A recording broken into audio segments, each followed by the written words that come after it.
त्वयि सति परमात्मन् मादृशान् मुग्धान् कथम तनुवशत्वान् बुद्ध के शान्यजेयम् सुगतमगधरं वागधीशं शिवं वा जितभवमभिवन्दे भासुरं श्रीजिनं वा। 1008 श्री महावीर भगवान की 20वीं सदी के प्रथमाचार्य चारित्र चक्रवर्ती आचार्य श्री शांति सागर जी महाराज की, परम पूज्य आचार्य श्री वीर सागर जी महाराज की, परम पूज्य आचार्य श्री शिव सागर जी महाराज की, परम पूज्य दीक्षा गुरुवर्य आचार्य श्री धर्म सागर जी महाराज की, परम पूज्य आचार्य श्री अजित सागर जी महाराज की, परम पूज्य शिक्षा गुरुवर्य आचार्य कल्प श्री सुध सागर जी महाराज की, श्रीमद् जैन धर्म की।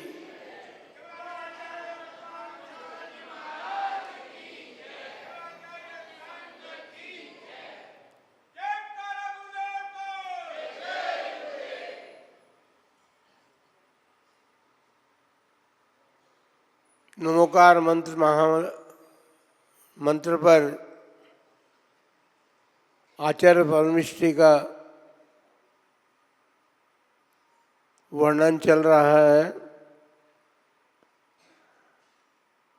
आचार्य परमिष्टि शिक्षा दीक्षा प्रायश्चित आदि देने में कुशलता को प्राप्त होते हैं और उनके साथ संग होता है, अन्यथा वो प्रायश्चित किसे देंगे। शिष्य वर्ग यदि होगा और शिष्य वर्ग अपराध करेगा तो प्रायश्चित देंगे। यदि आचार्य एकाकी विहार हो तो उनके पास प्रायश्चित देने की बात ही नहीं रहती शेष। शिक्षा भी किसे देंगे? श्रावकों को। श्रावकों को तो उपदेश दिया जाता है, उनको शिक्षा नहीं दी जाती। और दीक्षा श्रावक लोग आएंगे तो उनको दीक्षा दी जाएगी के बाद। तो इस प्रकार 3 गुण तो विशेष रूप से उनमें पाए जाते हैं। लेकिन शास्त्रों में कथन आता है 12 प्रकार के तप, जो कि 6 अभ्यंतर और 6 बाह्य तप होते हैं, उनका परिपालन करने वाले आचार्य परमिष्टि होते हैं। और 6 आवश्यक तो सभी साधु पालन करते हैं। आचार्य परमिष्टि भी साधु परमिष्टि पहले हैं तो 6 आवश्यक का परिपालन तो करते ही हैं। 10 धर्म जो हैं, अभी पर्व आने वाला है ना, फिर आप क्या कहेंगे? पर्व आ रहा है, अभी उसे कहने लगा, शुरू कर दिया आपने। 10 लक्षण पर्व आ रहा है और फिर आ गया पर्व और फिर 10 दिन के बाद गया पर्व। तो 10 धर्म का पालन वे सदा काल करते हैं और समिति 5 और 3 गुप्ती का परिपालन करने वाले होते हैं। इस प्रकार 5 समिति तो अभी इसमें 36 गुणों में नहीं है, लेकिन फिर भी जो आचार धर्म का पालन करते हैं उस आचार धर्म के अंतर्गत सभी आते हैं। समिति भी आती, गुप्ती भी आती है। इन सब का परिपालन करने वाले आचार्य परमिष्टि होते हैं। लेकिन उनके कुछ विशेष गुणों की चर्चा भी की गई है। आचारवान तो होते ही हैं, ये तो अभी अपन ने देखा ही है, चर्चा में उसको लिया है।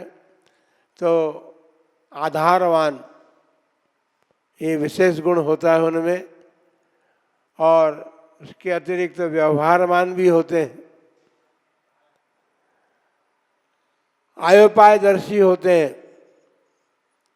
सलेखनारत साधु जो है अपने सलेखना धारण करने से पूर्व जीवन में किए गए दोषों को, उसकी आलोचना नहीं करता है उन दोषों की, तो उसको संबोधित करते हुए ये कहते हैं, बताते हैं उसे कि भाई आलोचना करने में गुण क्या हैं और आलोचना नहीं करने में दोष क्या आएंगे, इत्यादि बातों को संबोधित करते हुए उसे प्रेरित करते हैं कि तुम अपने दोषों को निसंकोच भाव से, क्योंकि उनके पास आयोपादर्शी यानी अपरिश्रावी गुण भी तो है ना, तो उसको संबोधित करते हैं, तुम चिंता मत करो, तुम्हारे दोषों को किसी के सामने प्रकट नहीं होने देंगे। और इस प्रकार से उसे प्रेरित करके उसे निर्दोष बनाने के लिए, जो दोष लगे हैं उसके व्रतों में, वो दोष जो है उसके कह करके उनका प्रायश्चित ले करके और वो अपने आप को शुद्ध बना ले, ये उनका अभिप्राय होता है। वो इस प्रकार से आयोपायदर्शी और उसके साथ साथ अपरिश्रावी गुण के धारी होते हैं। हमने कल बताया था कि शिष्यों के दोषों को सुन करके वे जिस प्रकार से गरम तवे पर पानी की बूंद डालते ही सूख जाती है, उसी प्रकार आचार्य परमेष्ठी जो हैं अपने शिष्यों के दोषों को सुन करके और वो भीतर प्रवेश उनके हो जाता है, उसको कहते नहीं किसी से, वो ये विशेषता होती है उनकी। तो और फिर नियापक गुण भी उनमें होता है। सल्लेखनारत साधु के नियापक होते हैं, उसके सल्लेखना व्रत को सुगम तरीके से उसका निर्यापन करते हुए और उसकी सल्लेखना की साधना में वो सहयोगी बनते हैं। और किसी साधु ने यदि सल्लेखना ली है तो सल्लेखना जिसे कहते हैं कि शरीर और कषाय जिसमें क्रस की जाती है वो सल्लेखना कहलाती है। तो वे संबोधन के द्वारा उस सल्लेखना साधु को उपदेश दे करके, धर्मोपदेश दे करके उसके भीतर वो भाव उत्पन्न करते हैं, भाव उत्पन्न होते हैं कि अपनी सल्लेखना को भी निर्दोष करे वो, क्योंकि उसने अपने दोषों का निंदा और गहरा तो कर ही दी है। गुरु के सामने जब की जाती तो गहरा कहलाती है, और स्वयं निंदा कर रहा है अपने दोषों की तो वो निंदा कहलाती है। इस प्रकार से निंदा और गहरा के माध्यम से जिसने अपने दोषों का उद्घाटन करके और प्रायश्चित लेकर के अपने आप को शुद्ध कर लिया, उस साधु की जो है वह सल्लेखना कुशलतापूर्वक संपन्न होती। बंधुओं, दोष तो सभी में होते हैं। अभी हम कह रहे हैं, आचार्य परमेष्ठी की बात कर रहे हैं और दोषों को सुनते हैं, दोषों का प्रायश्चित देते हैं, लेकिन दोष तो संसार के अभी सभी प्राणियों में होते हैं, सब निर्दोष नहीं होते। तो सदोषी व्यक्ति को उसके दोषों का भान करा करके, ज्ञान करा करके, उसकी हानि बता करके उसका कल्याण करने के लिए उनकी भावना होती है कि ये जीव किसी प्रकार से अपना कल्याण कर ले, तो इन गुणों को, विशेष गुणों को वे धारण करते हैं। कीर्तिमान गुण तो उनका होता ही है, क्योंकि कीर्तिमान गुण की बात तो यह है कि कीर्ति तो उसी की फैलती है जो अपने धर्म मार्ग पर ठीक ठीक प्रकार से चलता है, निर्दोष रीति से अपने धर्म का परिपालन करता है। तो आचार्य परमेष्ठी जो कीर्तिवान होते हैं, उनकी कीर्ति इसीलिए फैलती है। पहली बात तो ये है, कीर्ति फैलाने के लिए आवश्यकता नहीं है कि कुछ बोलना पड़े, कुछ बताना पड़े, क्योंकि अपने गुणों को तो कहते ही नहीं है, उपगुण अंग के परिपालन करने वाले हैं, अपने और दूसरे के दोषों को भी ढकते हैं। तो इस प्रकार से कीर्तिमान होने के लिए तो उनको अपने आचरण का परिपालन करते हैं। देखिए, प्रभावना कहें या कीर्ति कहें, वो तो अपने आचरण का निर्दोष परिपालन करने से कीर्ति अपने आप फैलती है। कीर्ति फैलाई नहीं जाती है, कहा नहीं जाता है। कीर्ति तो अपने आप लोगों को दिखाई देती है और उनके गुण भी दिखाई देते हैं। उन गुणों का बखान तो श्रावक समाज या अन्य लोग करते हैं, स्वयं अपने मुख से नहीं करते। तो इस प्रकार से ये विशेष गुण भी उनमें पाए जाते हैं। और इन विशेष गुणों के अतिरिक्त कल हमने दर्शनाचार और ज्ञानाचार की चर्चा की थी। ज्ञानाचार में काल ने कब किस समय स्वाध्याय आदि करना चाहिए, क्योंकि स्वाध्याय से ही ज्ञान की प्राप्ति होती है। तो योग्य समय में जो आगम में बताए गए हैं, उनमें 4 प्रकार के स्वाध्याय बताए हैं। पूर्व सवेरे का स्वाध्याय होता है, मध्याह्न का स्वाध्याय होता है, पूर्व रात्रि का स्वाध्याय होता है और पिछली रात्रि का स्वाध्याय करते हैं। तो इस प्रकार काल की शुद्धि पूर्वक, फिर उसके अतिरिक्त सिद्धांत ग्रंथ जो हैं, उन सिद्धांत ग्रंथों का स्वाध्याय जो भी व्यक्ति करता है, आचार्य तो करते ही हैं, लेकिन दूसरे लोग जो भी करते हैं उनको काल का ध्यान रखना पड़ता है, क्योंकि ग्रहण आदि का काल है। उस काल में सिद्धांत ग्रंथों का पठन पाठन नहीं किया जाता। पर्व के दिनों में सिद्धांत ग्रंथों का पठन पाठन नहीं होता। ऐसे अनेक प्रकार की बातें शास्त्र में कही है, जिन बातों को, जिस समय को टाल करके वे अपने ज्ञान को प्राप्त करने के लिए पुरुषार्थ करते हैं। फिर भाई विनय गुण भी है काल स्वाध्याय के लिए। विनय पूर्वक स्वाध्याय करना चाहिए। आप लोगों को भी स्वाध्याय करना है तो आप लोगों को भी विनय पूर्वक स्वाध्याय करना चाहिए। विनय का मतलब ये हुआ कि आप ठीक प्रकार से आसन लगा करके बैठें, शास्त्र को ऊंचे स्थान पर विराजमान करें। हमने देखा है कि लोग बाग अपने, जैसे कि किसी पुस्तक को पढ़ते हैं ना, ऐसे अपने पाँव पर रख करके स्वाध्याय कर लेते हैं। तो ये शास्त्र की विनय नहीं है। शास्त्र की विनय से हमें ज्ञान प्राप्त होगा। यदि विनय नहीं करेंगे तो हमें ज्ञान भी प्राप्त नहीं होगा। हमारा मन भी उसमें विनय में लगना चाहिए, वचन भी उसमें लगने चाहिए, और काय के द्वारा भी विनय हम करें। इस प्रकार से मन वचन काय की विनय पूर्वक वे ज्ञान प्राप्त करते हैं। क्योंकि ज्ञानाचार का वर्णन है, तो ज्ञानाचार तो तभी होगा जब उनको ज्ञान तक प्राप्ति तो तभी होगी जब इनका सब पालन करेंगे। 8 अंग हैं ज्ञानाचार के। उपधान स्वाध्याय किसी ग्रंथ का उन्होंने प्रारंभ किया है, या जो आप लोग भी यदि स्वाध्याय का प्रारंभ करें तो त्याग करके, कुछ न कुछ वस्तु का त्याग करके आपको स्वाध्याय करना चाहिए। क्योंकि वह त्याग की भावना जो है वो शास्त्र के प्रति आदर प्रदर्शित करती है, आदर का भाव होता है। तो उसमें उपयोग की स्थिरता भी होती है, और जब तक शास्त्र समाप्त नहीं होता तब तक लगन उसी में लगी रहती है। और इधर उधर हमारा चित्त कार्यों में नहीं जाता, इसलिए उपधान का भी प्रयोग करते हैं।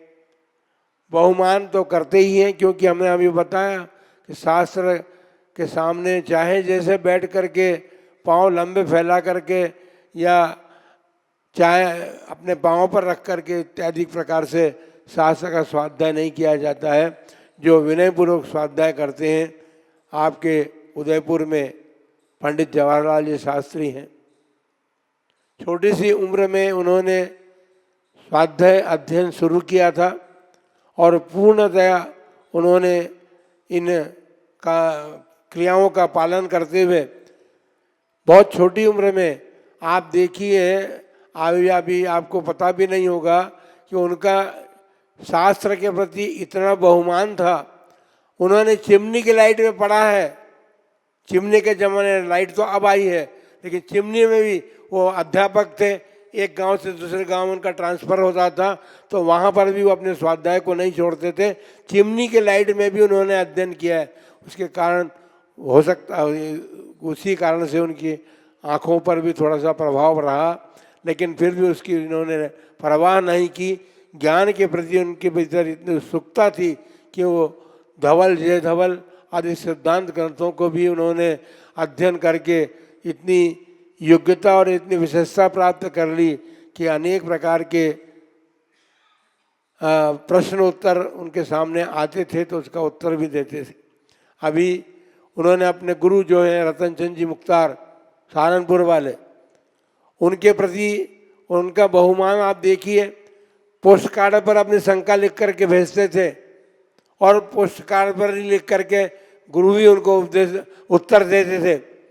उसके बाद जब वो एक बार पहली बार निवाई में आए हमारे संघ में, तो उस समय रतन चंद मुख्तार भी आए हुए थे। तो जवाहरलाल जी में हमारे पास आए, उन्होंने कहा महाराज गुरुजी यहाँ पर आए हुए हैं। मैंने कहा भाई आए हुए हो, कमरे में चले जाओ। तो बड़ा आश्चर्य अपने को होगा कि उनके शब्द थे कि महाराज गुरुजी कैसे हैं, कौन है, मैं जानता नहीं, आप चलिए मुझे बताइए गुरुजी कौन है, बताइए आप। इतने वर्षों तक जिन्होंने शंका समाधान उनके सब पास किया, ये ज्ञानी व्यक्ति की विशेषता होती है। उन्होंने ज्ञानी व्यक्ति की संगति की और ज्ञान से ज्ञान प्राप्त किया। इस प्रकार बहुमान पूर्वक और अनिन्नव उन्होंने गुरु का ज्ञान नहीं छिपाया। उन्होंने हमेशा अपने गुरु का नाम बताया, लेकिन गुरु को सामने नहीं देखा ना था, गुरु के मुख से सामने नहीं पढ़ा था उन्होंने। लेकिन फिर भी हम छोटा से छोटा ग्रंथ से यदि ज्ञान प्राप्त कर लेते हैं तो उसका निर्णय करते हैं, उसको ढकते हैं। हमने लोग क्या कहेंगे, इतने से छोटे से ग्रंथ से तुमने ज्ञान प्राप्त किया, तो बड़े ग्रंथ का तो वो निर्णय होगा, उसको छपाना नहीं चाहिए। छोटे गुरु से या कम ज्ञानी गुरु से भी प्राप्त कोई ज्ञान की बात मिली है तो अपने गुरु का नाम नहीं छिपाना, उस शास्त्र का नाम नहीं छिपाना, यह अनिन्नव कहलाता है। उसको ज्ञान प्राप्त करने वाला व्यक्ति जो है उस गुण का धारी होता है, उसको प्राप्त करने के लिए उसमें ललक होती है। फिर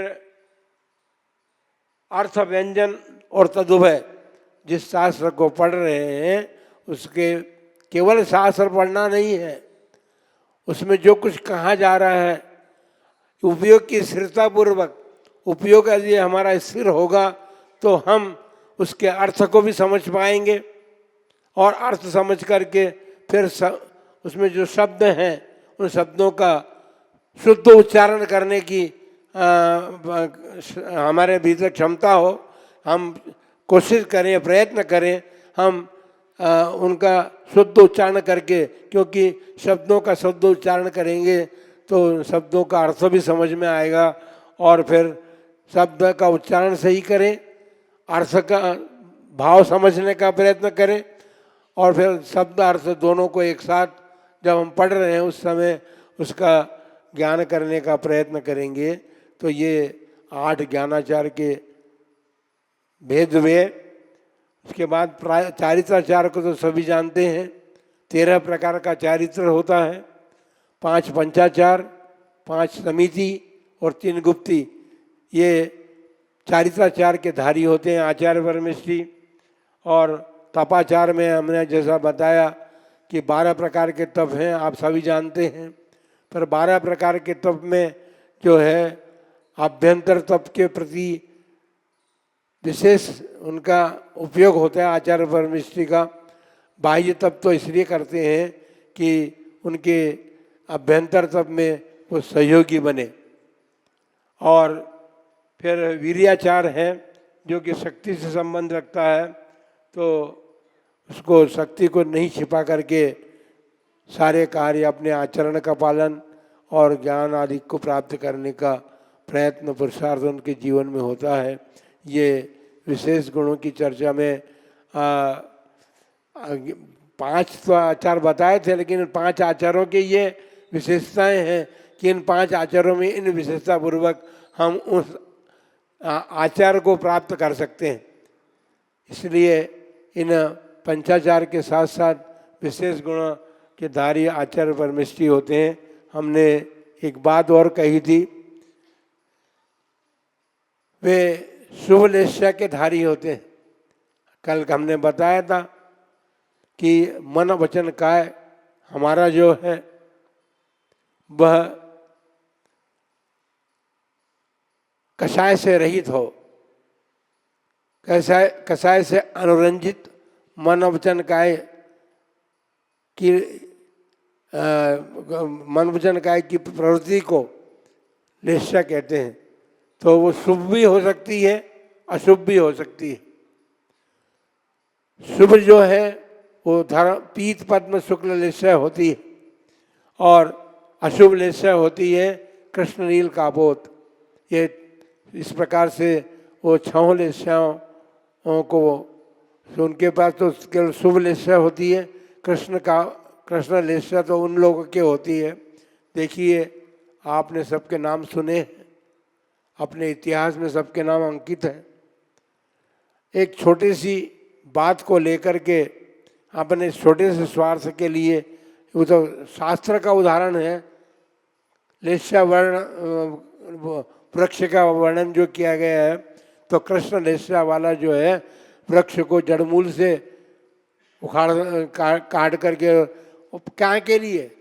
केवल भूख मिटाने के लिए, वृक्ष से फल प्राप्त करने हैं तो फल तो किसी भी प्रकार प्राप्त किए जा सकते हैं, लेकिन वृक्ष को जड़मूल से काट करके जो वो करता है कि जो बहुत से लोगों ने अपने धर्म पर आघात किए, जो प्रतिमा के विरोधी थे, उनके राज्यों में, हमारे देश में उन्होंने राज्य भी किया, शासन भी किया, विदेशी लोग थे, लेकिन उन्होंने हमारे धर्म के और धर्मायतों के नाश करने में बहुत बड़ा कार्य किया। तो ऐसे जो जीव होते हैं वो तीव्र क्रोधी होते हैं। हम छोटे, आप घर में भी देखें, हम छोटे से स्वार्थ के लिए या छोटे से कार्य को सिद्ध करने के लिए जो तीव्र क्रोध हमारे भीतर जागृत होता है, तो ये कृष्ण लेस्या के परिणाम है, समझने का प्रयत्न करना चाहिए। बहुत छोटी छोटी बातों पर व्यक्ति जो है क्रोध कर बैठता है, और उस क्रोध का नुकसान जिस पर क्रोध कर रहा है उसका तो होगा जब होगा, लेकिन खुद का तो नुकसान कर ही रहा है। कषाय तो है ना क्रोध, और कषाय जो है कभी किसी का भला करने वाली नहीं है। तो इसी प्रकार तीव्र क्रोधी होता है, और क्रोधी जीव जो है वैर बांधता है। जो तीव्र क्रोधी होता है, जैसे कमठ का जीव जो था, उसने भगवान पार्श्वनाथ के साथ वैर का बंध किया, 10 भौतक उन्हें सताया।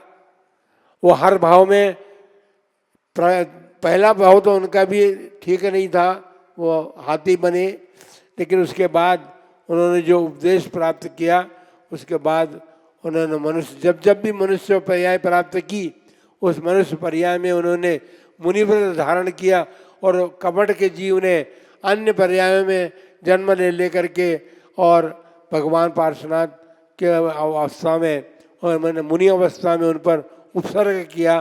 तो भगवान पार्श्वनाथ, भगवान तो शुक्ल लेस्या के या पीत पद्म लेस्या के धारी रहे, और उन्होंने अपने व्रतों को निर्दोष रूप से पालन करते हुए और उन्होंने मोक्ष प्राप्त किया। ये सामान्य बात नहीं है, क्योंकि किसी के उपसर्गों को सहन कर लेना अभी तो घर में बड़ा मुश्किल होता है।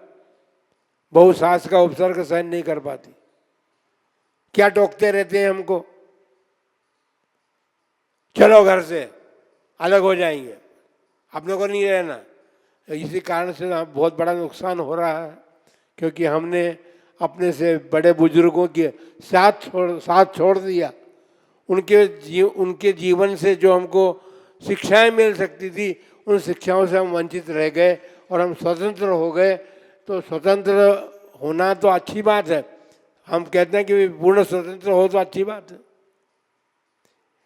सास ससुर से या कुटुंबीजनों से अलग जाकर के स्वतंत्रता प्राप्त करके क्या करेंगे, क्योंकि ऐसी स्वतंत्रता तो हमें जो है गलत रास्ते पर भी चला सकती है, गलत विचार भी हमारे उत्पन्न हो सकते हैं। तो हमको ये सोचना चाहिए कि हमारे भीतर तीव्र वैर और लाड़ाकू प्रवृत्ति नहीं होनी चाहिए। छोटी छोटी बातों पर आजकल तो बच्चे भी सीख रहे हैं, क्योंकि मोबाइल उनके हाथ में रहता है और मोबाइल में जो परोसा जा रहा है उसके कारण आप लोग भी परेशान हैं कि बच्चे इतने क्रोधी हो गए, इतने गुस्सेले हो गए। तो ये सारी बात जो है कृष्ण लिस्सा के परिणामों की है, और धर्म और दया से रहित होता है कृष्ण लिस्सा वाला। उसके भीतर धर्म की कोई बात नहीं रहती और प्राणी मात्र के प्रति दया का भाव तो उसमें होता ही नहीं है। अभी हमारे सामने हिटलर का उदाहरण है, विदेशी, जिसने कितने लोगों का घात किया, कितना नाश किया अपने राज्य की वृद्धि के लिए या वो उसके लिए। और औरंगजेब ने तो हमारे धर्म का आघात ही किया। दया तो थी नहीं, धर्म को जानता भी नहीं था। हमारे धर्मायतनों पर उसने आक्रमण करके हमारे धर्मायतनों को नष्ट भ्रष्ट किया। तो बंधुओं, और भी लोगों ने हमारे साथ बहुत कुछ किया है, जिनके भीतर इस प्रकार कृष्ण लिस्सा के परिणाम रहे हैं।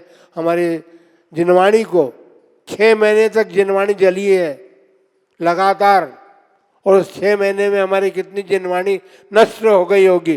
तो इस प्रकार कृष्ण लिस्सा के परिणामों से युक्त जीवों ने हमारे धर्म की भी हानि की है।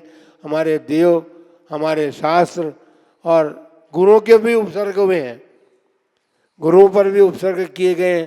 तो देवशास्त्र गुरु जो हमारे धर्म के आधार हैं, वो इस प्रकार तीव्र क्रोधी या स्वार्थी जीवों के द्वारा हम पर, हमारे इन तीनों अंगों पर जो उपसर्ग करके या वो करके, जो आतताई कहते थे उनको, तो आतताइयों ने बहुत नुकसान किया हमारे भीतर। तो इस प्रकार हमारे भीतर भी हमको देखना है, आतताइयों को भूल जाए हम, वो तो गए अब, लेकिन हमारे भीतर तो वो चीज़ नहीं हो रही है, ये देखने की बात है। आचार्य परमेश्वर में तो होती नहीं है, लेकिन आप लोग अपने जीवनों को भी देखने का प्रयत्न करें कि आपके जीवन में तो वो चीज़ नहीं आ रही है। वो लिस्सा के परिणाम हम समझने का प्रयत्न करें। अभी तो कृष्ण लिस्सा की बात की है, अभी तो 6वें लिस्सा की बात करनी है। तो कृष्ण लिस्सा के परिणाम आपको भीतर टटोलने हैं कि हमारे भीतर कृष्ण लिस्सा तो नहीं हो रही है।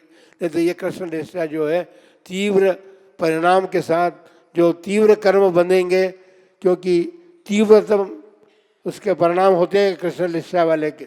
और वो क्रोध जो है हमारे भीतर हमारी आत्मा में अशुभ कर्मों का बंध कराएगा, और तीव्र क्रोधी लोगों के लिए कोई स्थान नहीं है सिवाय नरक के। फिर नरक में देखिए आप, वहाँ कैसे आपस में बैर का बदला लिया जाता है और कैसे दुख दिए जाते हैं। सब शास्त्रों में तो सुनते हैं, छेडारा तो छोटा सा ग्रंथ है, लेकिन छेडारा में तो पूरा वर्णन उसका दिया हुआ है। तो इसलिए आप सभी लोग उन ग्रंथों से ज्ञान प्राप्त करें। उसमें लिस्साओं का वर्णन भी है, तो उन लिस्साओं के वर्णन को गोमरसार जीवकांड में सारी लिस्सा अधिकार में सभी प्रकार की लिस्साओं का वर्णन किया है। उसमें से चयन कर लीजिए आपकी हमें कैसे कैसे प्रकार की लिस्ट से हमारे विजय होनी चाहिए।